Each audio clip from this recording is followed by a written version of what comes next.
everyone. So here we are after reading chapter 11 of the book of Matthew, and now it's time to review. So what stood out to you? So for me it was verses 20 to 24, but I'm just going to read verse 23. Jesus here has gone to different cities performing miracles, he's teaching, and in verse 23 he says, "And you, Capernaum, who are exalted to heaven, will be brought down to Hades. For if the mighty works which were done in you had been done in Sodom, it would have remained until this day. But I say to you that it shall be more tolerable for the land of Sodom in the day of judgment than for you." So when you think of Sodom, you think of Sodom and Gomorrah, and you think as one of the most wicked cities that ever existed in any period of time, right? Besides, the period of Noah's flood. I mean, there hasn't been any other time where God actually rained down fire from heaven and destroyed a city.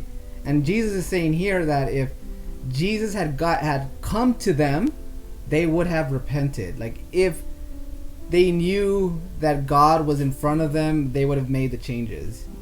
And I think for us, how it speaks to us directly is that, God blesses us in different ways. God teaches us new things, and if we choose to reject Jesus now, then we have greater judgment than what Sodom is going to get even at the end. And I think that's important for us to understand, to never be put in a place where we're going to want to reject Jesus.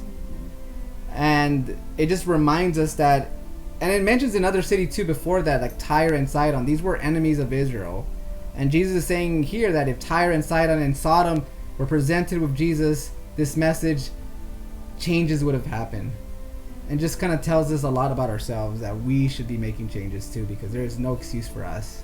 Yeah, there really isn't, especially living with all the technology we have today.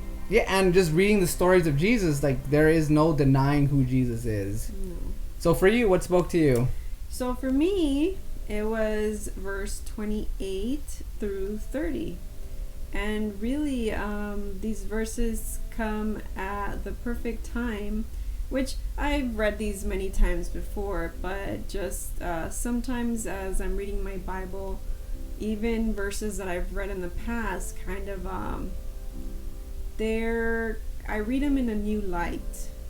And so these verses, lately, I'm in my last 2 weeks now of school, online school. For those of you who don't know, I'm studying to be a nurse, and so the last 2 weeks it's always very the hardest. tough. Yes, I'm just studying, and I rarely take breaks, and it's exhausting. And so as I read today was an especially hard day for me. I just feel really drained.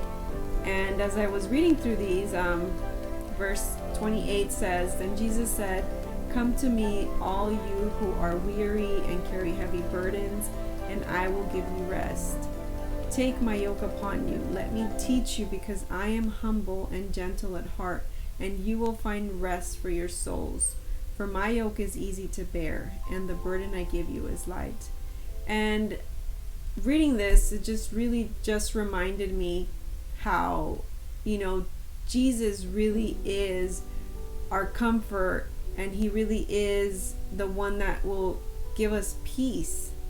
Just reading the Bible itself always calms my spirit, always helps me reminds me that God is there, and God will always be there for me no matter what. And so I especially also like verse 30, where it says, "For my yoke is easy to bear, and the burden I give you is light." The burdens of this world are so heavy, and I mean, they really truly can be so heavy on people that, I mean, it's sad to say, but that's why you have people committing suicide, because they cannot handle all the burdens of this world.